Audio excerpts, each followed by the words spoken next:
Hello there. Good afternoon, and welcome to another edition of Football Transfer Forum Marketplace, FTF Marketplace, as we'd like to call it. I'm joined, you can see four people on the screen there. Myself, Pete O'Rourke, Footy Insider. Pete, how are you? I'm very good, Tony. Hope you're well. Yeah, good. Alex Taylor from StatsBomb. Alex, how are you? Yeah, I'm good. Thanks. Happy to be back this week. Great. And we've got a special guest today, Lee Darnbrough. I've known Lee quite a long time at several clubs, and he's been a big supporter of the Football Transfer Forum. So we're delighted to have Lee on, particularly with his time, because it's obviously a transfer window. Lee, how are you? Yeah, good, thank you. I'm not sure I'm special, but yeah, appreciate the intro. I think you're special. and honestly, one of the highlights of your career was obviously speaking at the Football Transfer Forum, wasn't it, Lee? The debut one, I think. Yeah, a long time ago. Okay, so we'll crack straight on. We've got people logging on as we speak. The chat is working today. If you want to throw your LinkedIn profile or anything in the chat, please do so. Comments in the chat. Yeah, and anything like that. If you've got questions for us, please put it in the Q&A. Thanks, Pete. Is that your X? Oh, that's your Twitter. Pete's all over Twitter as well. So look, we've got a really busy session today. We're going to start and talk to Lee first.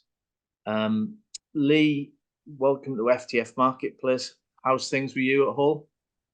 Yeah, good, thank you. Good. We've had an interesting first half of the season, or just over half of the season. So yeah, it's been interesting and lots of differences this year, obviously with the current tournaments and losing a couple of players. But yeah, no, we're going okay for the moment. Thanks. You're feeling positive? Yeah, I think as a club now we're 2 years, just under 2 years into a new ownership. Obviously we're just over a year into a new head coach, and we've changed a lot and invested a lot and changed the demographic of the group. So yeah, we're kind of under the radar in terms of that top end of the championship, but ultimately that's the target for the club. So yeah, we're doing okay. Great. And what me and Pete spoke at length on the last session about how quiet it is in the window. But what are your thoughts on the window generally? We're sort of covering SPL, Premier League, Championship. What are your thoughts generally on the window so far? For me, it's busy because obviously we always seem busy. I suppose if you step back a little bit, some moves catch you by surprise, and some deals you read that happen that you're not expecting. And yeah, I think when you're immersed in your own club environment, it's difficult at times because you're focused on your own needs rather than what the market's really doing. But we try and have a look every couple of days, or certainly daily. The guys in the office, they have who's moving, and whether it's domestically or abroad, really, just to keep a track of what's realistic for us specifically. So yeah, it just seems a little bit mixed throughout all the levels really at the moment. And we talked about financial fair play and the profit and sustainability rules last week. Has that impacted, do you think, on this window? Yeah, I think so. I think, certainly within our division, there's not masses of teams spending masses of money. It seems to be the movement of loans.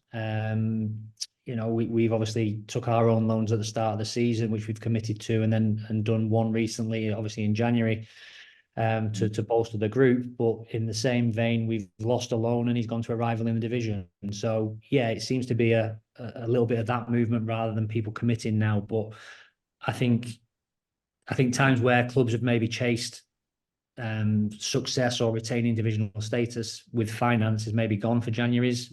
It's more about longer term planning, unless one fits, your model for moving forward, that you invest in that player that takes you forward as well and you can develop. So yeah, it's certainly a different one in terms of finance availability, I think. And I think with the Championship, well, with the Premier League being so quiet, really, there's no massive money deals. I think that Dragusin at Tottenham has been the biggest money deal. There hasn't been many transfers. Has that had an effect on the dealings that you've experienced or you're seeing in the Championship as well? Yeah, I think for us, we always want to try and bring in quality, and if we're shopping in the Premier League in terms of players that might be available from those leagues, I think the first barrier is always finance, and as you alluded to, around profit and sustainability, is making sure you can afford that player. I think two now is that there seems to be, from my opinion anyway, there seems to be a core squad of Premier League players, and then it's their emerging players. There's nothing that's kind of that in between, which makes it potentially more suitable for us. But then you've also had the AFCON and the Asian Cup this year. So you can pick the phone up to a Premier League club and they need cover for one of their players who's away. So that's really tough. And whatever date we are today, and we've got however many days left, you're waiting on potentially teams coming back from AFCON, which then opens up players that can come out that maybe are being kept in. Or clubs might be going, deep into the cup competitions, and they're giving players the exposure in that as well. So, yeah, it's quite a difficult one really to know what's dripping out of the Premier League and the influx of that. It's just on a different basis, really. Yeah, and we're seeing. I mean, there was a stat the other day about the teams that dropped out of the Premier League. Almost 2 every season go back up to the Premier League. Is that more pronounced at the moment? Are we seeing Leicester? Is that more pronounced than ever before? I don't know. It looks that way, doesn't it? I'm looking at the table. Yeah. I think obviously the 3 teams that have come down are obviously 3 of the 4 strongest teams at the minute. So I think in terms of Ipswich, they've obviously had a bounce of last year's success and a way of playing and the plaudits that they're getting, and obviously you see the result on Monday night at Leicester. So it's confidence of winning games goes a long way, and there's probably clubs over the last few years and decades that can testament to that as well. I think the big difference is you look at arguably Leicester's team now is still a Premier League quality team, just in the wrong division at the moment. So I think it's trying to be the best of the rest, and as competitive as you can be. But you just look back to last year and the playoff final and the teams that were there, and it gives everybody that optimism really that the playoffs is achievable. So that's certainly our target. Yeah, it seems like it's playoffs for the rest, isn't it? The couple of the Premier League dropouts will be automatic, you would think, unless Ipswich can continue this run. But then everybody else is sort of playing for that playoff places and trying to get up, which is the hardest way to get up. It's the best way if you do it. Obviously, Luton, that Luton story is a fantastic story for football, isn't it? Absolutely. Yeah, absolutely. And I think the division's so tight as well. It's because the games come thick and fast. You can move significant amount of places in the league with 2-3 wins on the bounce within the space of a week. So, it's not always about, yes, you've got to be aware of what's around you, but from our point of view, as long as our performances are strong, we hope the results will come with that as well. So, but signing that striker in the January, or that really dominant player who you go straight into the team, that could be the difference. Maybe is that the sort of thought process? Yeah, absolutely. We took Fabio from Liverpool, so that was one that you probably never expect to be realistic, but the guys here and obviously the owner, they work really hard on building those relationships. Obviously we've had Tyler Morton for half a season as well, so that helps because as the loaning club, they know our style, our environment, and obviously placing that player in it, and obviously then relationships with agents to make sure that if we've got a chance, let's be in with a chance. And we fought off some good competition for his signature, and hopefully that will make the difference that you allude to. So yeah, we want to add that quality, and the owner's massively ambitious in doing that. Yeah, and I have to add, Lee did confirm he was coming on the session before Fabio scores the winner at the weekend. So it was just a nice little bit of fortune. But Lee, tell us about your ins and outs anyway this January. So Fabio is a big one for you guys. Yeah, Fabio's in. A goalkeeper we've taken in from Holland, so Panda's come in with us. Outs, We lost Scott Twine, which obviously we allude to with the loans. So Scott was on loan with us from Burnley. They called him back and put him at Bristol. So, we look at the minutes that Scott had played, the games he'd started. It wasn't, in our opinion, it wasn't through lack of game time where maybe some clubs to say, right, okay, our players not playing, they need to play, we need to move them. Scott was integral to the group that we got. But listen, that's the decision that Burnley make, and that's, in terms of the structure of the deal, that was the reason there was a loan recall clause in the contract, and we had to abide by that to get Scott in August. So yeah, Scott out, Fabio in, and we still work for obviously the other gaps we've got in the squad. Yeah, I'm going to bring Alex in here, Alex. Alex, obviously from StatsBomb, you had a look at Fabio, didn't you, for us, Fabio Cavallo? Can you share your screen, Alex? I can indeed, yeah. I had a couple of things to add as well. If you just let me share my screen, Tony. Yeah, sure. Just hold on. There we go. There we go. Yeah, a couple of things. The first thing I wanted to share actually was just on the Championship, following on from what you were saying about the teams that have come back down. If you look at XG difference in the league this season, the top three teams by a margin are the top three teams that came down from the Premier League. So it definitely fits what you were saying there.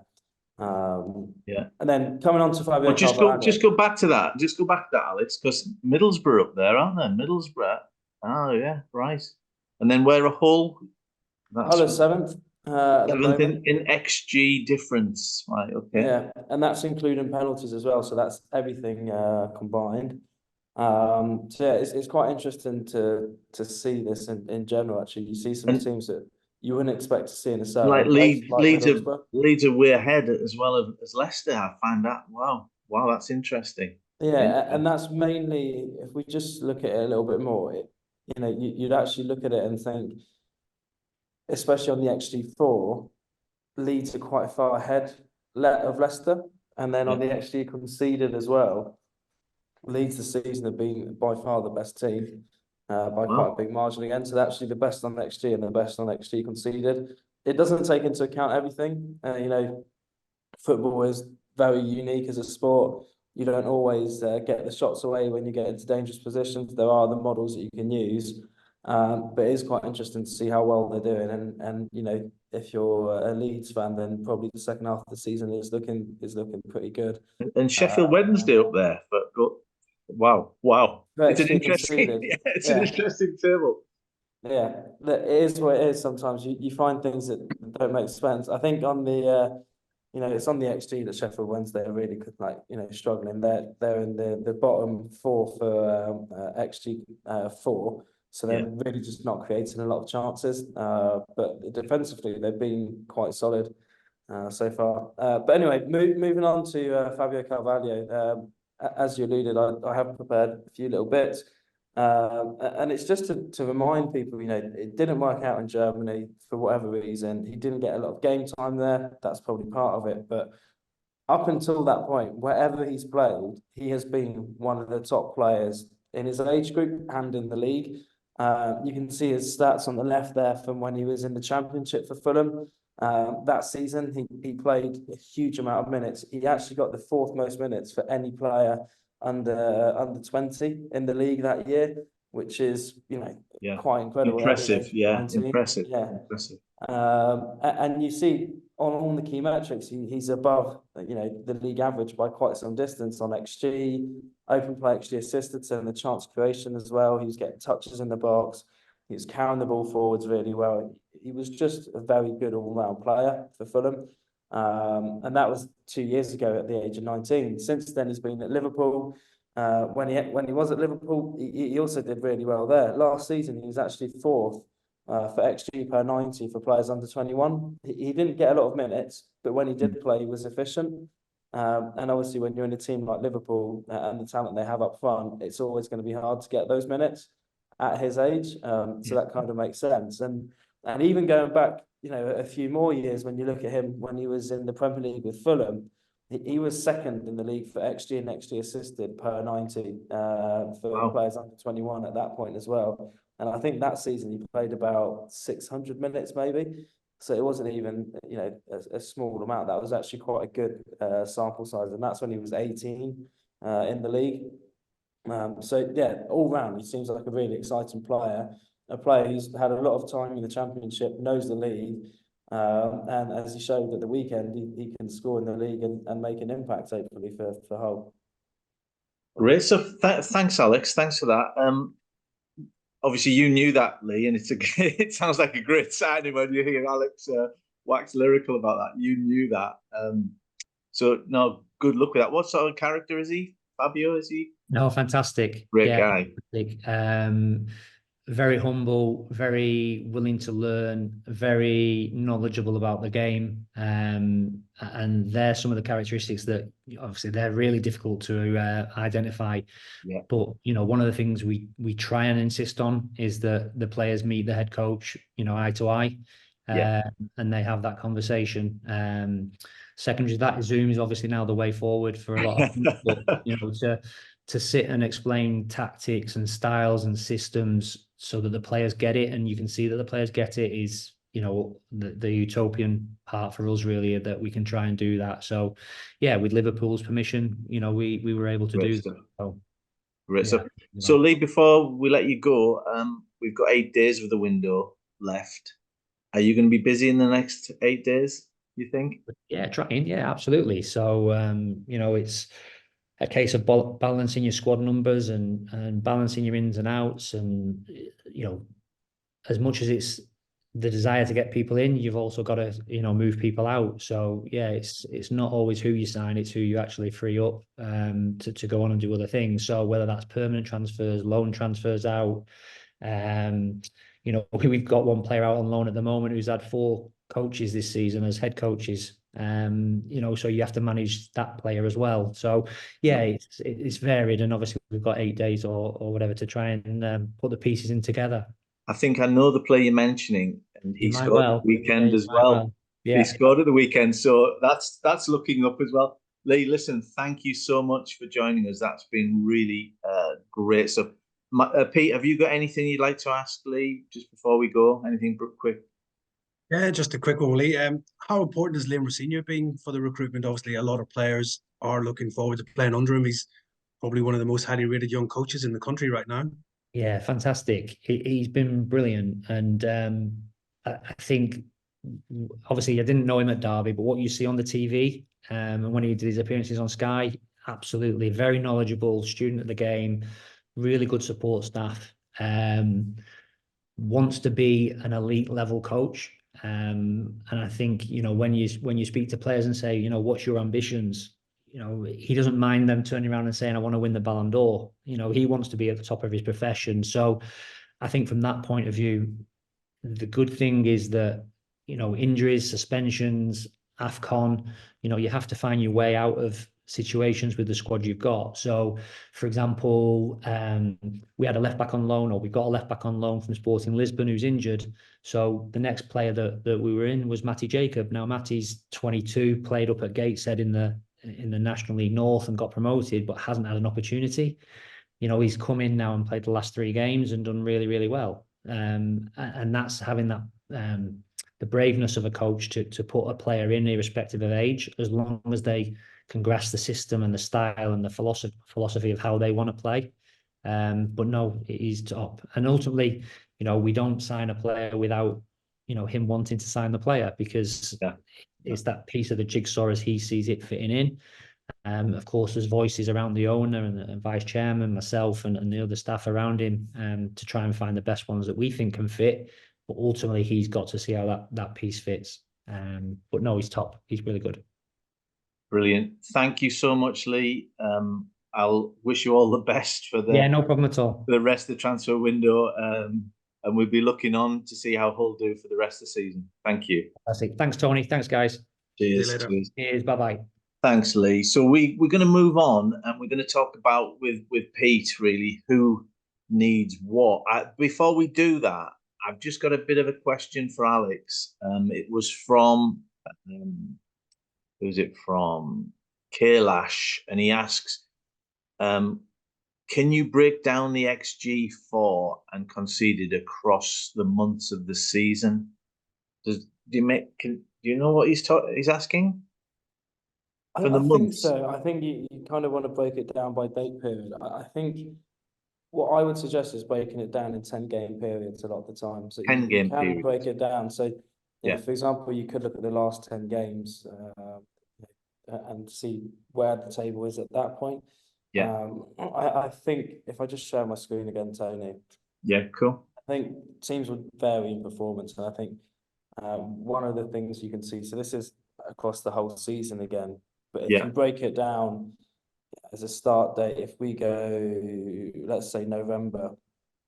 Yeah. November 1st. So since November, what does the table look like at that point? Yeah. Or if we go, it would take a little bit of time to reload. And I think this is where it becomes interesting, is because since November on XG difference, you can see that Ipswich have maybe sort of dropped down the table a little bit. Yes, so I had a good start, a really good start, and then I see what you mean. And Southampton have actually progressed up the table a little bit, which when you look at the results and things like that, Southampton maybe had a little bit of a slower start, but once the team got to know the manager and how to play under, with the style and things like that, you've seen the results get better and better. And I think that's maybe what Kailash is getting to, is you can sort of break it down and look at different data periods.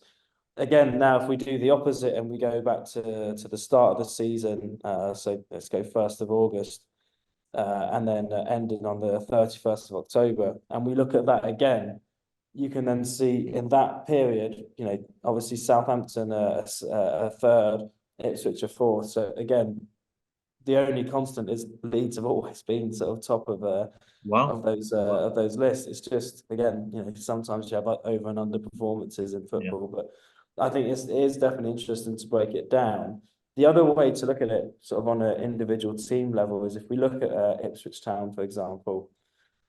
You can go and look at a trend line, and essentially what this is it will give you the progression over the season on a certain metric. Typically you look at XG conceded, but what you could look at is goal difference and XG difference, and then you can see sort of how that's varied throughout the season. And if you put it down to maybe a 5-game average, it'll give you a little bit more of a curve. You can see first of all how variable goal difference can be. Some of the results of late maybe haven't reflected on the performance, but actually Ipswich have been more or less consistent on the underlying XG difference throughout the season. There's just been a big variety in the results. Okay. Hopefully that answers the question. Yeah, that does. Thanks, Alex. So Pete, let's talk about not just the SPL, the Premier League, the Championship. We're going to talk about who needs what. And I think agents who are listening, they're interested. Is it usually, does everyone need a striker? Who needs what?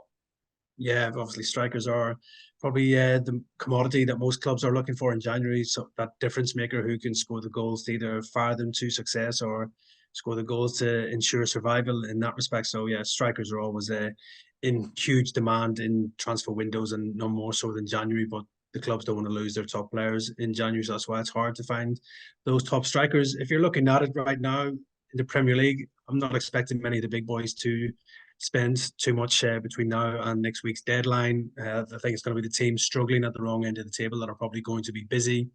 They need to reshape their squads. They need to bolster them to give themselves any chance of staying up. And I think normally in the January transfer window, you do see it's the clubs down the wrong end or the top end of the Championship who are trying to win promotion, who are probably the most active in the transfer window as well. It's been so quiet so far this window. Obviously, Spurs are the main ones who have really kept this transfer window alive with their deals for Dragusin and Timo Werner. There's been a few other moves happening, and I do expect it to really heat up between now and next week. Clubs will find money from somewhere, I'm sure, despite the concerns over PSR and also FFP regulations. There will be restraints on a number of clubs. So I think the main thing we'll be looking out for will be loan deals with possible options, and obviously the selling club will be looking at obligations in those deals. So lots of negotiations to go on. But yeah, I do expect plenty of business probably picking up from Sunday onwards to until next Thursday, when clubs will be looking to do a few deals and strengthen their squads for the second half of the season. Yeah, I think this window is going to be put down as an outlier, though, Pete, in terms of spending and in terms of attitude to the January window. You know, in Spain, it's often a quiet window, January. Players tend to move in the summer. Maybe we are getting like that. You know, all the loans have been done. You know, there's a lot of been tidying up in clubs and calling players back on loan and sending them out somewhere else. But I just can't see us, you know, I think the average is about 300 million that's spent across those three leagues. And I can't see us getting, I mean, last year was a big year with Chelsea and what have you, but I just can't see us getting anywhere near that in terms of transfer spending. And the other positions, Pete, you know, the problem positions we always find are left back and left centre back. Is there many teams needing that sort of player? Yeah, there's a few clubs looking for those positions. Sheffield United are looking 2 centre backs if they can. They might lose one, potentially with Asad Madozic being linked with Napoli. So if they were to sell him and make a bit of money, they might have a bit of leeway to bring in some new signings. Mason Holgate from Everton on loan is the potential. They've also looked at Joe Worrell from Nottingham Forest, who might be open to his departure to help them with their FFP regulations as well. So Chris Wilder is looking tried and trusted players to come in and improve his side right now. Left backs, obviously we had Lee on there from Hull. I believe they are close to doing a left back themselves on loan from the Premier League, so that would be a good addition for them. Leeds United, I think, would like to bring in a left back if they could potentially find one. It's been a problem position for a while now, so they've got loan spots available still to sign players from the Premier League, so they might be looking at that avenue to try and improve the squad. Rangers up in Scotland might need a left back as their Turkish player Yilmaz could potentially be on the move, and Borna Barisic is coming to the end of his contract in the summer as well, and he could potentially leave. So Rangers, who have done a couple of, well, on the verge of doing a couple of deals this window, they could maybe be in the market for a left back as well. But it's tight, Tony, at the minute, as we said, with the FFP restrictions. A lot of clubs are running scared. They've seen what's happened to Everton and Nottingham Forest, and they don't want to take too many risks right now and put themselves in trouble. Yeah, I've seen, you know, Ryan Giles mentioned in the press, left back at Wolves, who was terrific for Middlesbrough last season.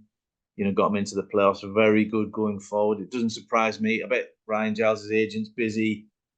You know, 3 or 4 clubs are probably looking to try and get his services. And I think, you know, he's an absolute stick on. You know, he's one of the top performers in the Championship last year with Borough, like I said. You mentioned Leeds a couple of times there. Let's talk about Leeds, my old club. I've still got some fond memories of my days at Ellen Road. Farker's come out this week and said he'll only sign players if they're the whole package. The whole package. Now, I think that's what my wife was looking for, but I don't think she's found it yet. So, you know, what's happening at Leeds, Pete? All right, are you on the transfer list then, Tony? Yeah. No, very possibly, very possibly. Yeah. I'm always on thin ice. Yeah, I think obviously Leeds had a very busy summer transfer window with outs and ins. I think they did some good business bringing in Glenn Kamara from Rangers into midfield. Yeah. Joel Pirro was the big signing they got in from Swansea as well, and he's been very impressive as well. But I think obviously they're going well, Leeds, as Alex mentioned in those stats leading on next year. Surprised me, them stats surprised me, Pete, didn't it? Did it surprise you, them stats? They did a bit, but Leeds, I think, when you look at their squad, it's one of the strongest in the Championship, and they've got a star-studded attack. When you look at them, they've got Bamford, Somerville, Pirro, Jorginho Rutter, Willie Gnonto can't even get a game at the minute as well. Yeah, he's been talked about going to other clubs, hasn't he? He's a top player. Where do you sit on Bamford? Bamford's an enigma for me. Yeah, an enigma, but I think he's always done a good job for Leeds. I know he comes in for a bit of stick sometimes from the supporters, maybe his language style. Some people don't think he works hard enough, but just look at that goal he scored against Peterborough in the FA Cup. Outstanding, a real early contender for the Puskas Award. That's what he can do. I'd have retired after that goal. He doesn't get much better than that. Just walk off the pitch and go, thanks. That's exactly. It would have been a good way to bow out. But yeah, I think he'll play a key role, Patrick Bamford, in Leeds' push for promotion between now and the end of the season. I think Daniel Farke has done a good job. Keeping hold of Somerville is going to be key, because I'm sure they will Premier League clubs looking at him, the little Dutchman. I think he's a top player, and I think he's got real potential. Obviously, Leeds, they've balanced the books a bit. They've let Jed Spence end his loan early. That move didn't work out. He went back to Tottenham and then subsequently on to Genoa. Luke Ayling was a bit of a surprise one, being loaned out to Middlesbrough. Yeah, I was surprised by that. Good signing from Borough, Middlesbrough. Yeah, good solid, top professional in the Championship. Been there, done it, and he'll be a good signing for Middlesbrough. Well, it's probably because of the emergence of Archie Gray, who is a midfielder, but he's been playing at right back for large periods of this season, and he's been outstanding for Leeds as well. But I think Leeds would be looking possibly centre back and somebody in those full back areas if they can get somebody in January. And Ben Godfrey at Everton is one name that I believe they are looking at. Obviously, he can fill any role across that back line. He can play centre back, left back, right back. Can also play midfield, and he has played under Daniel Farke before at Norwich, so he knows all about him. And he's not getting much of a look in at Everton, but it's a difficult deal to do as well due to the finances. He's on big wages at Everton, but I think if Leeds could lure somebody like Ben Godfrey, I think it'd be a great signing and would give them a real boost to try and win promotion back to the Premier League, where Leeds feel they belong. I'm gonna put you both on the spot, and if anyone wants to put their answer in the chat, please do. Who will be promoted out of the Championship? Alex, three teams. I think it's hard to look past Leicester and Leeds, and then Southampton. I think it's going to be 3 for 3, the Premier League dropouts. 3 up and 3 back, 3 down and 3 bouncing straight back. Pete? Yeah, obviously it's hard to look beyond those 3 teams. I think Leicester have the strongest squad and they will go up. I think Southampton might just get second place. They've been on a great run under Russell Martin, and Leeds don't really like the playoffs. So sneaky one, Coventry maybe in great form, could maybe make a late push for their playoffs and win the playoffs. And the good in the play, well, almost. To be honest, Coventry have been fantastic. They've, Mark Robbins has got to take a lot of credit. In fact, Gutierrez was making there's been a lot of talk about him, Pete, at Coventry as well, Yeah, the ex-Coventry player. Sorry. Yeah, he's had a great season at Sporting Lisbon. Lots of goals, lots of assists. Been talked that Chelsea have been looking at him, as well as a number of other top European clubs as well. But I don't see him moving this window. I'm sure there will be interest in the Swede come the summer transfer window if he continues his fine form for Sporting Lisbon, and there is a release clause in his contract as well. So any club that's looking at a top striker next year, I'm sure Gyökeres is high on the list of a lot of those clubs. Yeah, I mean, I thought that move a great move and a top club and a dominant club in that in that league. I was expecting a Premier League club to come and snap him up, like I don't know, Burnley or not a top Premier League club, but in the next dozen type of thing. And maybe this way, it'd be great for Coventry if he get a sell on of the magnitude. I mean, obviously they've already got a big fee from the Sporting Lisbon deal, but if they get on a sell on the magnitude of 70-80 million pounds next summer, that'll be a great boost for everyone at Coventry, and maybe it'll help them sustain that top half of Championship football that they're becoming used to. And they were pipped at the post in the playoffs, weren't they? It could have gone either way, that final. Neither team were favourites. I think Middlesbrough and Sunderland were favourites. So my 3 are going to be Leicester, Leeds and Hull City. And it's not because we had Leon. But anyway, let's move on. Let's talk about Newcastle. I'm about a mile away from the ground where I live in Newcastle.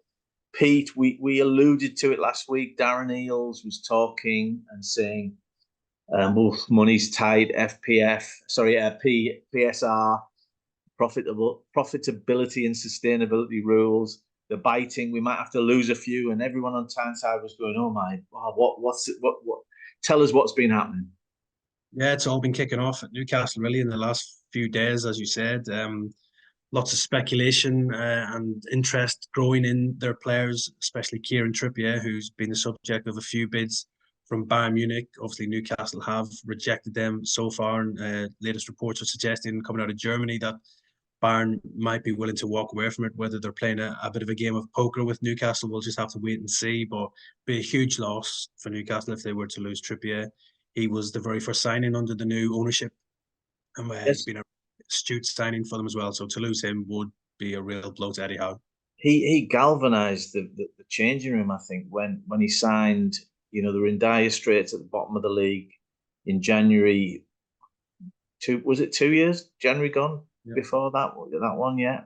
And he really galvanized. You know, Bayern Hotspur are they're sort of getting the band back together, aren't they? Yeah. Maybe Harry Kane's doing the recruitment for Bayern Munich at the minute or something. Maybe, I don't know, but he seems to be trying to get all his mates together. Harry's on the phone. Who do you want next? I don't know who it'll be next. Yeah, but that's interesting. It's an interesting one. And I'd add to the Kieran Trippier stuff. He's currently highest for Newcastle on the XG assisted by almost double what the second player in their squad is doing. So he'd be a huge loss. The contribution he has to the team, I think, is massive. And who's the second on that list? You know, have you got it there, Alex? I do. Yeah, it's Anthony Gordon, number 2. Well, he's having a good season, isn't he, Anthony Gordon? He's having a great season. But if I just share it with you quickly, and then I'll let you get back to it. But I mean, Kieran Trippier is in front by a long way on this metric. And, you know, the rest of the players are fairly close together. I mean, he's doing, you know, almost what 3 other players are doing. So it's going to be very interesting to see how they manage without him if he does leave. Well, it's a really interesting table, that, because obviously if you take Trippier out of the equation, Elliot Anderson is injured and out for some time, and he's in the 3rd place. Sandro Tonali, obviously, we know is out because of the betting scenario. And then you start looking down. Lewis Miley's a young man playing in the Premier League. You know, if you did lose, it's going to really blunt everything up at Newcastle, isn't it? It definitely is, and you know, we looked at the trend line for Ipswich earlier, but if you look at the trend line for Newcastle, it doesn't show the best progression at the moment. The green line being the scoring, and the purple line being the conceding. Yeah, it's sort of like coming. It's going the wrong way at the moment, and I think you're losing Trippier, and he's providing 0.3 XG per game. Yeah. And at the moment, their rolling average is 1.58. So you're dropping from that down to 1.3, which, you know, is down here somewhere. Yeah. So it can have a big impact, obviously. Obviously, football doesn't work like that. There'll be someone else in this position creating chances as well, hopefully. But yeah, it does put an interesting situation in play there. And Pete, Callum Wilson was mentioned. I think he's out injured at the moment. Miggy was mentioned. Miguel Almiron was mentioned. I'm surprised Miggy wasn't quite very high on the assists there, Alex. And he had an absolute outlier of a season last time when he scored and he assisted. Do you think he might be one that they do look to cash in on, guys? Yeah, for me, I think he's probably is the one if you're going to lose anybody in this window, it's probably Almiron. Obviously, he's definitely improved as a player under Eddie Howe. When he first came to Newcastle, there was a few question marks about him, about maybe his style of play and everything else. But yeah, he's the one that sets the press, probably in the current Newcastle team right now, with his energy and everything else. But if they can get this money in from Saudi Arabia with Al Shabaab and advanced talks to sign Almiron, it might ease the FFP restraints that Newcastle are working under right now, and might even allow them to make a late move in the transfer window for a signing of their own as well. And I'm sure Eddie Howe, although reluctantly, he won't want to lose Almiron. It might give him some leeway to bring in a signing, whether that's in central midfield, which probably needs addressing, or a winger, a direct replacement from Mikel Almiron as well. But I think if you're going to look at it, you'd prefer to lose Almiron over Kieran Trippier in this window if I was a Newcastle fan. Yeah, and I think when you look at the team, it is midfield. You know, they probably need another player or two in midfield, and I've always felt that, you know, you've got Callum Wilson and Isaac, and maybe another sort of utility forward who can play off wide and also come down the centre. Maybe a younger player would be what Newcastle might look at in this last week, providing the funds are there. And we'll talk about Saudi Arabia in a little while, but Let's move on to Rangers, Pete. Glasgow Rangers. We talked about Celtic last session, and I hear there's been a bid for Matt O'Reilly. One of my mates who's Celtic through and through, he was waxing lyrical about Matt O'Reilly, and there's been a bid or something, hasn't there? Yeah, it's been a cheeky loan bid from Atletico Madrid for A Matt loan O'Reilly. bid. Yeah, by Loan all bid. accounts, along with an obligation, which I don't think Celtic Okay. retain at the minute as well. I think Atletico Madrid are just bidding for a few players. They're in for a boy in Belgium as well, and so I think they've just got a few offers in for players. But I don't see Celtic selling Matt O'Reilly at all. I think he's probably been the best player in Scotland this season as well, and I think there'll be interest in Matt O'Reilly come the summer from Premier League clubs as well. Outstanding player, still at a good age, and I think he'll only get better and better. So yeah, I think Celtic will keep hold of him this window, but come the summertime, they might have a stiffer task to keep hold of O'Reilly and resist those big money offers. And Ange Postecoglou maybe in the the driving seat for that one, with the relationship with the player and how well Spurs are doing under his leadership. So Rangers, I've seen lots of things. Rangers, lots of reports about players that they're looking to sign. What's been happening up there, Pete? Yeah, they've got one in through the door with Fabio Silva coming in from Wolves. That was a good signing.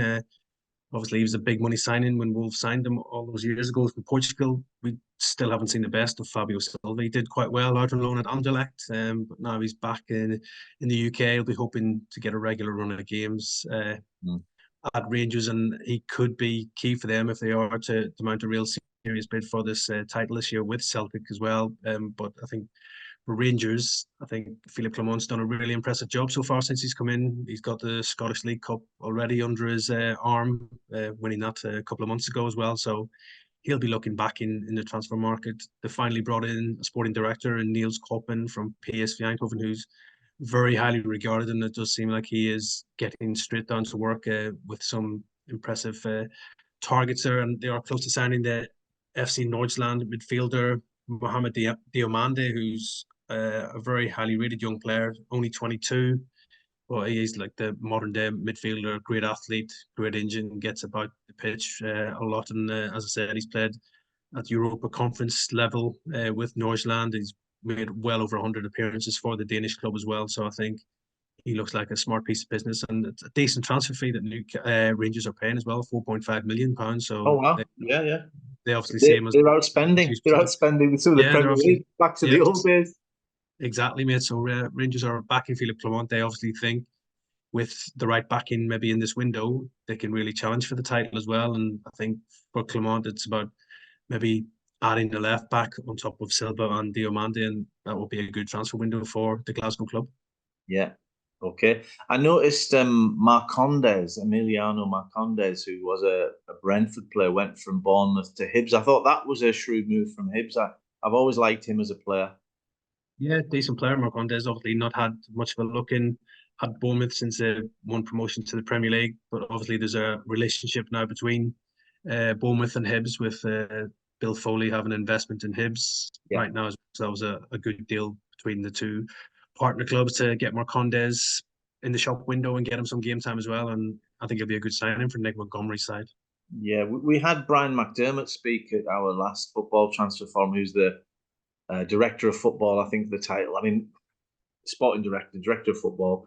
And Brian was an excellent speaker, and I've known Brian for quite a lot of years, and he'll really galvanise Hibs. I know that in terms of finances, that they're not really, or they've never really been able to compete with Celtic and Rangers in terms of finances. But maybe with the Bill Foley link and the Bournemouth link, that might help them sort of secure that, or get them closer to Celtic and Rangers, let's say.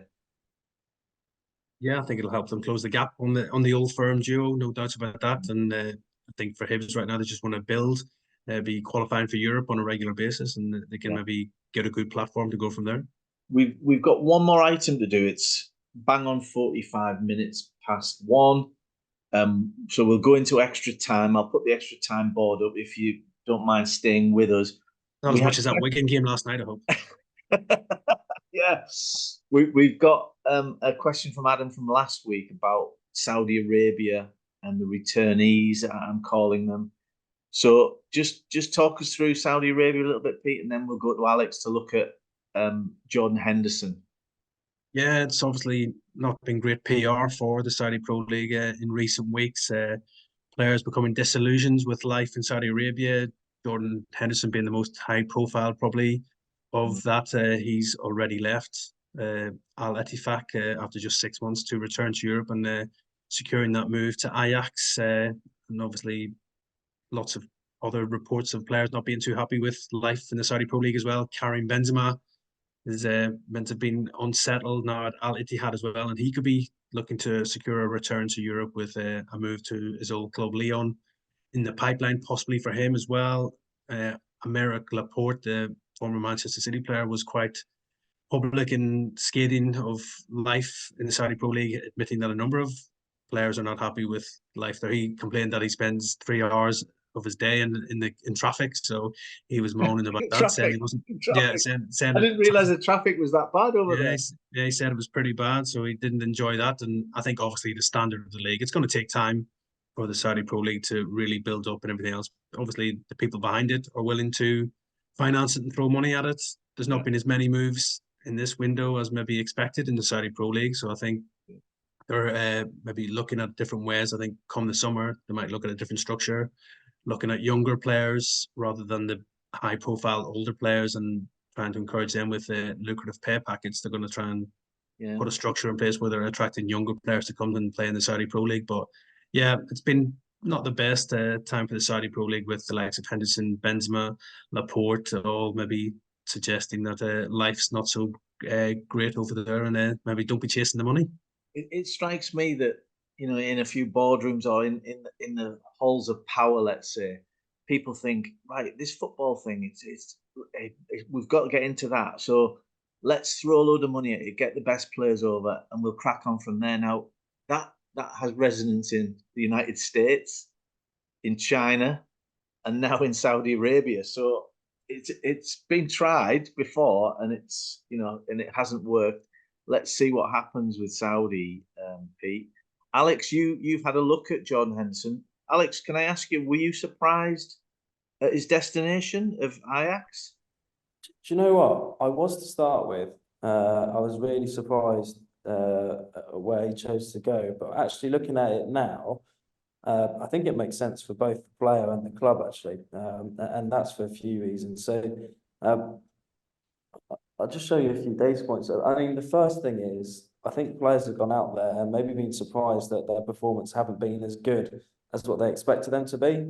And from a defensive point of view, Jordan Henderson's performance has really regressed when he was in Saudi Pro League. And there's a few reasons to that. So, you know, looking at some key stats, he wasn't winning the ball as high up anymore. So you get the idea that he's maybe playing in a deeper line role. And that's where you see the other side of it is his on-ball metrics are through the roof. You know, he was in the top 2 for, you know, line-breaking passes. He was in the top for pass on-ball value, so what he's actually doing on the ball. And all of that together makes me think, do you know what? This is actually a very good move for Ajax. He's going to probably sit in that team in the league that's maybe slightly easier to play in than the Premier League. Can I stop you there, Alex? Don't do the politician stuff. The Eredivisie is massively. You couldn't compare Eredivisie with Premier League at all. Exactly. I think the Championship, I think you look at a player like Joey Veerman at PSV, and I think Jordan Henderson will come and sit in that role for Ajax, and I think it'll be really good. The other thing is, this is the youngest Ajax team we've seen in years. Right. This is in the last 8 years.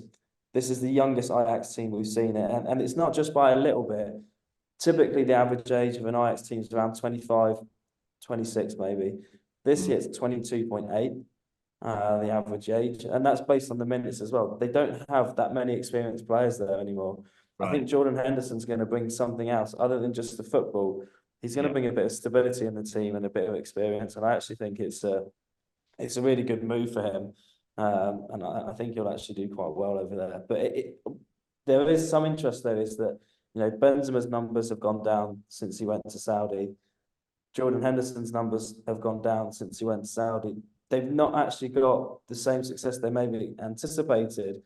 And I think that's because of the level of the players around them as well. Yeah. The level of the league as a whole is lower, and you can't do everything on your own. Football is a team game, ultimately. Maybe the only player that showed us we can do some things on your own is Messi at Inter Miami, where he really helped drive them to win the League's Cup, I think it was, over there. But otherwise it's really difficult for players to have an impact when you don't have the structure around you. I think that's something that maybe Jordan Henderson found, and that's why he's come back to Europe. Yeah, and I'm surprised, Pete, that somebody didn't, the Premier League look for Jordan Henderson to come back in, even if it was on loan for half a season or something. Yeah, I think it'd have been a great shout there for any of those teams, maybe in the wrong half of the table, looking for that bit of guile, a bit of experience that Jordan Henderson brings. He's a great leader, has been well documented from his time at Liverpool, on the pitch and off the pitch as well. And he'd have been a great example to the younger players, which I think Alex has mentioned there. I think that's where he'll have a big impact in this Ajax team, being one of the youngest as well. So he is the real true professional Jordan Henderson, and people see what he will bring to the table for Ajax as well. And hopefully Jordan Henderson's got a point to prove now that Saudi move hasn't worked, and he wants to be in Gareth Southgate's squad for the Euros as well. So he'll go to Ajax hungry to prove a point and to be getting regular first team football at a decent level as well. So yeah, maybe the Premier League's loss is Ajax's gain. Yeah, absolutely. We'll watch with interest the Saudi League. I think it'll be interesting what happens in summer. If more of the high-profile players do return to Europe, and like you said, Pete, whether they'll sort of slightly pivot on that strategy of throwing money at the top players. Yeah, I think there will be a change in policy. I think in the Saudi Pro League, they're now obviously making inroads with lots of appointments at some clubs as well. Ron Gurley, the ex-Chelsea chief exec, Al Ali as well. We've got Michael Emenalo, who's the sporting director for the Saudi Pro League as well. So they are trying to put a structure in place to get things right in that Saudi Pro League. And as you said, it's going to take time, but it's a real hard one. You're trying to compete with all the best leagues across Europe and the world for the Saudi Pro League to really make a stamp on the footballing map, really. But I'm sure they won't give up easily. They've got the finances and the resources to do it, and I still think Saudi Pro League will be a real player in the next few transfer windows. And last week, Pete, just before we finished, we talked about Man United, and we sort of agreed that it should be a quiet window, tidying up window, and they should look at structure. And they've got a man straight in from Man City this week. Yeah, Omar Barada in from Manchester City, who probably could be United's best signing in the last few transfer windows, getting him in. Very highly regarded at Manchester City. Maybe wasn't a face that you saw too often, but he was doing the work in the background.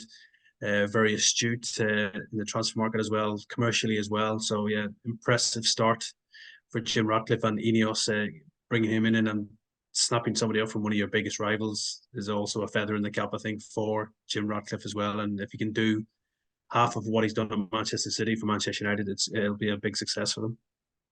Great stuff. Okay, guys, let's wrap it up there. Thank you so much, Pete, for all your input. Thanks for that, and thank you, Alex. Really appreciate that. I think it's worked really well having a look at the data, and it's thrown up a few questions and ideas, which I think has been really, really useful. And of course, a big thank you to Lee Darnbrough from Hull City for coming on. That was great to have Lee on, and we'll be having another guest on next week. It's the same time, next Wednesday, 1 p.m. You've got the link on Zoom, and you'll get your reminders. Just one more thing from me. BBC One tonight. It's Pep Guardiola Chasing the Dream at 10:40. If you can stay up that late, if not, it's on BBC iPlayer. I've got a little cameo in that one. Spoiler alert: Pep ends up being a fantastic coach. But apart from that, we'll see you next week. Cheers, guys.